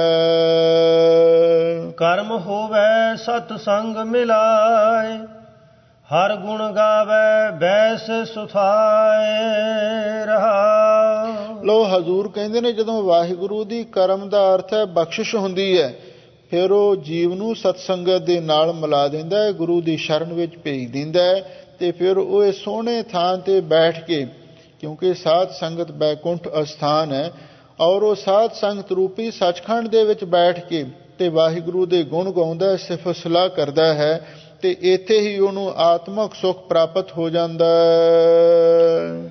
ਜਲੋ ਇਹ ਜਿਹਬਾ ਦੂਜੈ ਪਾਏ, ਹਰ ਰਸ ਨਾ ਚਾਖੈ ਫੀਕਾ ਆਲਾਏ। ਹੁਣ ਵਿਸਰਾਮ ਦੇ ਕੇ ਸਾਹਿਬ ਸਤਿਗੁਰੂ ਸੱਚੇ ਪਾਤਸ਼ਾਹ ਸਾਡੀ ਰਸਨਾ ਨੂੰ ਉਪਦੇਸ਼ ਦਿੰਦੇ ਹਨ। ਜਲੋ ਇਹ ਜਿਹਬਾ, ਹਜ਼ੂਰ ਕਹਿੰਦੇ ਜ਼ੁਬਾਨ ਸੜ ਜਾਵੇ। ਦੂਜਾ ਪਾਏ, ਜਿਹੜੀ ਵਾਹਿਗੁਰੂ ਦੇ ਨਾਮ ਨੂੰ, ਬਾਣੀ ਨੂੰ ਛੱਡ ਕੇ ਹੋਰ ਦੂਜੇ ਪਾਸੇ ਪ੍ਰੇਮ ਕਰ ਰਹੀ ਹੈ, ਨਿੰਦਿਆ ਚੁਗਲੀ ਕਰਨੀ ਤੇ ਹੋਰ ਭੈੜੇ ਗੀਤ ਗਾਉਣੇ, ਗਾਲਾਂ ਕੱਢਣੀਆਂ, ਇਹ ਦੂਜਾ ਭਾਵ ਹੈ। ਉਹ ਜ਼ੁਬਾਨ ਸੜ ਜਾਵੇ ਜਿਹੜੀ ਵਾਹਿਗੁਰੂ ਦੇ ਨਾਮ ਨੂੰ, ਬਾਣੀ ਨੂੰ ਛੱਡ ਕੇ ਹੋਰ ਦੂਜੇ ਪਾਸੇ ਪ੍ਰੇਮ ਦੇ ਵਿੱਚ ਲੱਗੀ ਹੋਈ ਹੈ। ਹਰ ਰਸ ਨਾ ਚਾਖੈ ਫੀਕਾ ਆ ਲਾਏ, ਉਹ ਰਸਨਾ ਹਮੇਸ਼ਾ ਲਈ ਫਿੱਕੇ ਬੋਲ ਬੋਲਦੀ ਹੈ। ਹਰ ਰਸ ਨਾ ਚਾਖੈ, ਉਹ ਕਦੇ ਵਾਹਿਗੁਰੂ ਦੇ ਨਾਮ ਰਸ ਨੂੰ ਨਹੀਂ ਚੱਖ ਸਕਦੀ। ਧੰਨ ਗੁਰੂ ਅਮਰਦਾਸ ਮਹਾਰਾਜ ਨੇ ਆਨੰਦ ਸਾਹਿਬ ਬਾਣੀ ਦੇ ਵਿੱਚ ਵੀ ਰਸਨਾ ਨੂੰ ਬਹੁਤ ਸੁੰਦਰ ਉਪਦੇਸ਼ ਦਿੱਤਾ ਹੈ। ਇਹ ਰਸਨਾ ਤੂੰ ਅਨ ਰਸ ਰਾਚ ਰਹੀ, ਤੇਰੀ ਪਿਆਸ ਨਾ ਜਾਏ, ਪਿਆਸ ਨਾ ਜਾਏ ਹੋਰ ਕਿਤੈ, ਜਿਚਰ ਹਰ ਰਸ ਪੱਲੇ ਨਾ ਪਾਏ। ਇਹ ਨਾਮ ਦਾ ਰਸ ਹੈ, ਬਾਣੀ ਦਾ ਰਸ ਹੈ, ਜਿਹੜਾ ਸਾਡੀ ਰਸਨਾ ਨੂੰ ਵੀ ਤ੍ਰਿਪਤ ਕਰ ਸਕਦਾ ਹੈ। ਇਸ ਤੋਂ ਬਿਨਾਂ ਸਾਡੀ ਰਸਨਾ ਨੂੰ ਕਦੇ ਵੀ ਸੰਤੋਖ ਨਹੀਂ ਪ੍ਰਾਪਤ ਹੋ ਸਕਦਾ। ਇਸੇ ਲਈ ਹਜ਼ੂਰ ਕਹਿੰਦੇ ਨੇ ਵੀ ਇਹ ਜ਼ੁਬਾਨ ਸੜ ਜਾਵੇ ਜਿਹੜੀ ਵਾਹਿਗੁਰੂ ਦੇ ਨਾਮ ਤੇ ਬਾਣੀ ਦੇ ਰਸ ਨੂੰ ਛੱਡ ਕੇ ਹੋਰ ਨਿੰਦਿਆ ਚੁਗਲੀ ਦੇ ਰਸ ਵਿੱਚ ਲੱਗੀ ਹੋਈ ਹੈ। ਹਰ ਰਸ ਨਾ ਚਾਖੈ, ਉਹ ਕਦੇ ਵਾਹਿਗੁਰੂ ਦੇ ਨਾਮ ਦੇ ਰਸ ਨੂੰ ਨਹੀਂ ਚੱਖ ਸਕਦੀ, ਬਾਣੀ ਦਾ ਵੀ ਰਸ ਨਹੀਂ ਮਾਣ ਸਕਦੀ। ਫੀਕਾ ਆ ਲਾਏ, ਉਹ ਰਸਨਾ ਆਪਣੀ ਜ਼ੁਬਾਨ ਤੋਂ ਫਿੱਕਾ ਬੋਲਦੀ ਹੈ। ਬਿਨ ਬੂਝੇ ਤਨ ਮਨ ਫੀਕਾ ਹੋਏ, ਬਿਨ ਨਾਵੈ ਦੁਖੀਆ ਚੱਲਿਆ ਰੋਏ। ਸਾਹਿਬ ਸਤਿਗੁਰੂ ਸੱਚੇ ਪਾਤਸ਼ਾਹ ਫਰਮਾਉਂਦੇ ਨੇ, ਜਿੰਨਾ ਚਿਰ ਤੱਕ ਸਾਡੀ ਰਸਨਾ ਆਪਣੇ ਮੇਨ ਮਕਸਦ ਨੂੰ ਨਹੀਂ ਸਮਝਦੀ, ਰਸਨਾ ਨੂੰ ਕਾਹਦੇ ਲਈ ਵਾਹਿਗੁਰੂ ਪਰਮੇਸ਼ਰ ਨੇ ਭੇਜਿਆ? ਨਾਮ ਰਸ ਨੂੰ ਪ੍ਰਾਪਤ ਕਰਨ ਦੇ ਲਈ, ਬਾਣੀ ਪੜ੍ਹਨ ਦੇ ਲਈ। ਹਜ਼ੂਰ ਕਹਿੰਦੇ ਜੇ ਸਾਡੀ ਰਸਨਾ ਆਪਣੇ ਅਸਲੀ ਮਕਸਦ ਨੂੰ ਨਹੀਂ ਸਮਝਦੀ ਤੇ ਫਿੱਕਾ ਬੋਲਦੀ ਹੈ, ਤਨ ਮਨ ਫਿੱਕਾ ਹੋਏ, ਇਹਦੇ ਨਾਲ ਤਨ ਵੀ ਤੇ ਮਨ ਵੀ ਫਿੱਕਾ ਹੋ ਜਾਂਦਾ ਹੈ। ਬਿਨ ਨਾਵੈ ਦੁਖੀਆ ਚੱਲਿਆ ਰੋਏ, ਬਿਨਾਂ ਨਾਮ ਤੋਂ ਇਹ ਜਿਹੜਾ ਜੀਵ ਹੈ ਦੁਖੀ ਹੋ ਕੇ ਰੋਂਦਾ ਕਰਲਾਉਂਦਾ ਇੱਥੋਂ ਤੁਰ ਜਾਂਦਾ ਹੈ। ਰਸਨਾ ਹਰ ਰਸ ਚਾਖਿਆ ਸਹਿਜ ਸੁਭਾਏ, ਗੁਰ ਕਿਰਪਾ ਤੇ ਸੱਚ ਸਮਾਏ। ਸਾਹਿਬ ਸਤਿਗੁਰੂ ਸੱਚੇ ਪਾਤਸ਼ਾਹ ਫਰਮਾਉਂਦੇ ਨੇ, ਭਾਈ ਜਿਹੜੀ ਗੁਰਮੁਖਾਂ ਦੀ ਰਸਨਾ ਹੈ ਤੇ ਉਹਨਾਂ ਨੇ ਵਾਹਿਗੁਰੂ ਦੇ ਨਾਮ ਦੇ ਰਸ ਨੂੰ ਚਖਿਆ ਹੈ ਤੇ ਸਹਿਜ ਸੁਭਾਏ, ਫਿਰ ਉਹਨਾਂ ਨੂੰ ਆਤਮਕ ਅਡੋਲ ਅਵਸਥਾ ਵੀ ਪ੍ਰਾਪਤ ਹੋ ਗਈ। ਗੁਰ ਕਿਰਪਾ ਤੇ ਸੱਚ ਸਮਾਏ, ਉਹ ਗੁਰੂ ਦੀ ਕਿਰਪਾ ਦੇ ਨਾਲ ਉਹ ਸੱਚ ਸਰੂਪ ਵਾਹਿਗੁਰੂ ਦੇ ਵਿੱਚ ਲੀਨ ਹੋ ਗਏ ਹਨ। ਸਾਚੇ ਰਾਤੀ ਗੁਰ ਸ਼ਬਦ ਵਿਚਾਰ, ਅੰਮ੍ਰਿਤ ਪੀਵੈ ਨਿਰਮਲ ਧਾਰ। ਸਾਹਿਬ ਸਤਿਗੁਰੂ ਸੱਚੇ ਪਾਤਸ਼ਾਹ ਫਰਮਾਉਂਦੇ ਨੇ, ਭਾਈ ਸਾਚੇ ਰਾਤੀ ਗੁਰ ਸ਼ਬਦ ਵਿਚਾਰ, ਜਿਹੜੀ ਰਸਨਾ ਗੁਰੂ ਸ਼ਬਦ ਦੀ ਵਿਚਾਰ ਦੇ ਨਾਲ ਜੁੜ ਜਾਂਦੀ ਹੈ, ਫਿਰ ਉਹ ਸਾਚੇ ਰਾਤੀ ਵਾਹਿਗੁਰੂ ਦੇ ਸੱਚੇ ਪ੍ਰੇਮ ਦੇ ਵਿੱਚ ਰੰਗੀ ਜਾਂਦੀ ਹੈ। ਅੰਮ੍ਰਿਤ ਪੀਵੈ ਨਿਰਮਲ ਧਾਰ, ਫਿਰ ਉਹ ਉਸ ਮਹਾਨ ਪਵਿੱਤਰ ਤੇ ਅੰਮ੍ਰਿਤ ਦੀ ਧਾਰਾ ਨੂੰ ਵੀ ਪਾਨ ਕਰਦੀ ਹੈ। ਇਹਦਾ ਮਤਲਬ ਇਹ ਹੈ, ਜਿਹੜੀ ਰਸਨਾ ਗੁਰੂ ਸ਼ਬਦ ਦੀ ਵਿਚਾਰ ਦੇ ਵਿੱਚ ਲੱਗ ਜਾਵੇ, ਉਹਨੂੰ ਵਾਹਿਗੁਰੂ ਦਾ ਸੱਚਾ ਰੰਗ ਚੜ੍ਹ ਜਾਂਦਾ ਹੈ ਤੇ ਫਿਰ ਉਹ ਅੰਮ੍ਰਿਤ ਪੀਵੈ ਨਿਰਮਲ ਧਾਰ, ਉਹ ਨਾਮ ਦੇ ਅੰਮ੍ਰਿਤ ਰਸ ਨੂੰ ਪੀਂਦੀ ਹੈ, ਜਿਸ ਦੀ ਧਾਰ ਬਹੁਤ ਨਿਰਮਲ ਬਹੁਤ ਪਵਿੱਤਰ ਹੈ। ਨਾਮ ਸਮਾਵੈ ਜੋ ਭਾਂਡਾ ਹੋਏ, ਹੁੰਦੈ ਭਾਂਡਾ ਟਿਕੈ ਨਾ ਕੋਇ। ਸਾਹਿਬ ਸਤਿਗੁਰੂ ਸੱਚੇ ਪਾਤਸ਼ਾਹ ਫਰਮਾਉਂਦੇ ਨੇ, ਨਾਮ ਸਮਾਵੈ, ਉਹੀ ਨਾਮ ਦੇ ਵਿੱਚ ਸਮਾਉਂਦਾ ਹੈ ਜੋ ਭਾਂਡਾ ਹੋਏ, ਜੋ ਭਾਂਡਾ ਸਿੱਧਾ ਹੋਵੇ। ਉਹੀ ਨਾਮ ਦੇ ਵਿੱਚ ਹਿਰਦਾ ਲੀਨ ਹੁੰਦਾ ਹੈ ਜੋ ਭਾਂਡਾ ਸਿੱਧਾ ਹੋਵੇ ਤੇ ਸਾਫ਼ ਵੀ ਹੋਵੇ। ਉਂਦਾ ਭਾਂਡਾ ਟਿਕੈ ਨਾ ਕੋਈ, ਜਿਹੜਾ ਭਾਂਡਾ ਹੀ ਉਂਦਾ ਹੈ, ਉਂਦਾ ਦਾ ਅਰਥ ਉਲਟਾ, ਭਾਵ ਜਿਹੜਾ ਭਾਂਡਾ ਹੀ ਉਲਟਾ ਹੈ ਉਹਦੇ ਵਿੱਚ ਕੋਈ ਵਸਤੂ ਨਹੀਂ ਟਿਕ ਸਕਦੀ। ਭਾਵ ਜਿਸ ਦਾ ਹਿਰਦਾ ਹੀ ਸ਼ੁੱਧ ਨਹੀਂ, ਉਹਦੇ ਵਿੱਚ ਨਾਮ ਵਰਗੀ ਵਸਤੂ ਨਹੀਂ ਟਿਕ ਸਕਦੀ। ਜਦੋਂ ਭਾਂਡਾ ਸਿੱਧਾ ਹੁੰਦਾ ਫੇਰ ਹੀ ਇਹਦੇ ਵਿੱਚ ਨਾਮ ਬਾਣੀ ਦਾ ਅੰਮ੍ਰਿਤ ਆ ਕੇ ਟਿਕ ਸਕਦਾ ਹੈ। ਇੱਕ ਥਾਂ ਤੇ ਸਤਿਗੁਰੂ ਦੇ ਬਚਨ ਨੇ, ਉਂਦਾ ਭਾਂਡਾ ਕਛ ਨਾ ਸਮਾਵੈ, ਸਿੱਧਾ ਅੰਮ੍ਰਿਤ ਪਰੈ ਨਿਹਾਰ। ਸ਼ੁੱਧ ਹਿਰਦੇ ਵਿੱਚ ਹੀ ਆ ਕੇ ਨਾਮ ਵਸਦਾ ਹੈ ਤੇ ਜਿਹੜਾ ਭਾਂਡਾ ਹੀ ਉਲਟਾ ਹੈ, ਜਿਹਦਾ ਮਨ ਹੀ ਗੁਰੂ ਤੋਂ ਬੇਮੁਖ ਹੈ, ਉਹਦੇ ਵਿੱਚ ਗੁਰੂ ਦੀ ਬਖਸ਼ਿਸ਼ ਨਹੀਂ ਟਿਕ ਸਕਦੀ। ਗੁਰ ਸ਼ਬਦੀ ਮਨ ਨਾਮ ਨਿਵਾਸ, ਨਾਨਕ ਸੱਚ ਭਾਂਡਾ ਜਿਸ ਸ਼ਬਦ ਪਿਆਸ। ਸਾਹਿਬ ਸਤਿਗੁਰੂ ਸੱਚੇ ਪਾਤਸ਼ਾਹ ਫਰਮਾਉਂਦੇ ਨੇ, ਗੁਰ ਸ਼ਬਦੀ ਮਨ ਨਾਮ ਨਿਵਾਸ, ਗੁਰੂ ਕੇ ਸ਼ਬਦ ਰਾਹੀਂ ਮਨ ਵਿੱਚ ਨਾਮ ਦਾ ਨਿਵਾਸ ਹੁੰਦਾ ਤੇ ਨਾਮ ਦੇ ਵਿੱਚ ਮਨ ਦਾ ਨਿਵਾਸ ਹੋ ਜਾਂਦਾ ਹੈ। ਗੁਰੂ ਸ਼ਬਦ ਦੀ ਕਮਾਈ ਕਰਕੇ ਮਨ ਵਿੱਚ ਨਾਮ ਦਾ ਨਿਵਾਸ ਤੇ ਨਾਮ ਦੇ ਵਿੱਚ ਮਨ ਦਾ ਨਿਵਾਸ ਹੋ ਜਾਂਦਾ ਹੈ। ਨਾਨਕ ਸੱਚ ਭਾਂਡਾ ਜੇ ਸ਼ਬਦ ਪਿਆਸ, ਹਜ਼ੂਰ ਕਹਿੰਦੇ ਉਹ ਭਾਂਡਾ ਸੱਚਾ ਹੈ, ਉਹ ਹਿਰਦਾ ਸ਼ੁੱਧ ਹੈ ਜੇ ਸ਼ਬਦ ਪਿਆਸ, ਜਿਹਦੇ ਵਿੱਚ ਸ਼ਬਦ ਦੀ ਪਿਆਸ ਹੈ, ਜਿਹਨੂੰ ਨਾਮ ਬਾਣੀ ਦੀ ਪਿਆਸ ਲੱਗੀ ਹੋਈ ਹੈ। ਸਾਚੇ ਨਾਮ ਕੀ ਲਾਗੈ ਭੂਖ, ਉਤ ਭੂਖੈ ਖਾਏ ਚਲੀਐ ਦੁਖ। ਕਿਉਂਕਿ ਜਿੰਨਾ ਚਿਰ ਪਿਆਸ ਨਾ ਲੱਗੇ ਉਹਨਾਂ ਚਿਰ ਤੱਕ ਆਦਮੀ ਪਾਣੀ ਵੀ ਨਹੀਂ ਪੀਂਦਾ, ਹੋਰ ਵੀ ਕੋਈ ਚੀਜ਼ ਨਹੀਂ ਛਕ ਸਕਦਾ। ਜਦੋਂ ਪਿਆਸ ਲੱਗੇ, ਜਦੋਂ ਅੰਮ੍ਰਿਤ ਦੀ ਪਿਆਸ ਲੱਗੇ, ਫਿਰ ਅੰਮ੍ਰਿਤ ਛਕਦਾ। ਹਜ਼ੂਰ ਕਹਿੰਦੇ ਜਿਹਦੇ ਅੰਦਰ ਸ਼ਬਦ ਦੀ ਪਿਆਸ ਹੈ, ਨਾਮ ਦੀ ਬਾਣੀ ਦੀ ਪਿਆਸ ਹੈ, ਉਹੀ ਭਾਂਡਾ ਸੱਚਾ ਹੈ, ਉਹੀ ਭਾਂਡਾ ਪਵਿੱਤਰ ਹੈ, ਉਹੀ ਭਾਂਡਾ ਸ਼ੁੱਧ ਹੈ, ਜਿਹਦੇ ਮਨ ਦੇ ਵਿੱਚ ਬਾਣੀ ਦੀ ਨਾਮ ਦੀ ਪਿਆਸ ਲੱਗੀ ਹੋਈ ਹੈ। ਸਾਹਿਬ ਸਤਿਗੁਰੂ ਧੰਨ ਗੁਰੂ ਅਮਰਦਾਸ ਮਹਾਰਾਜ ਨੇ ਮਹਾਨ ਬਖਸ਼ਿਸ਼ ਕੀਤੀ, ਪਾਵਨ ਪਵਿੱਤਰ ਅਮੋਲਕ ਉਪਦੇਸ਼ ਬਖਸ਼ੇ ਨੇ। ਆਪਾਂ ਸੁਣਿਆ, ਇਹਨਾਂ ਨੂੰ ਮਨ ਦੇ ਵਿੱਚ ਵਸਾਉਣਾ ਹੈ, ਇਹਦੇ ਨਾਲ ਜੀਵਨ ਦੀ ਸਫਲਤਾ ਹੋਵੇਗੀ। ਸਭ ਸੰਗਤਾਂ ਦਾ ਹਾਰਦਿਕ ਧੰਨਵਾਦ। ਹੋਈਆਂ ਭੁੱਲਾਂ ਚੁੱਕਾਂ ਲਈ ਖਿਮਾ ਕਰਨਾ। ਗੁਰ ਸ਼ਬਦੀ ਮਨ ਨਾਮ ਨਿਵਾਸ, ਨਾਨਕ ਸੱਚ ਭਾਂਡਾ ਜਿਸ ਸ਼ਬਦ ਪਿਆਸ। ਵਾਹਿਗੁਰੂ ਜੀ ਕਾ ਖਾਲਸਾ, ਵਾਹਿਗੁਰੂ ਜੀ ਕੀ ਫਤਿਹ।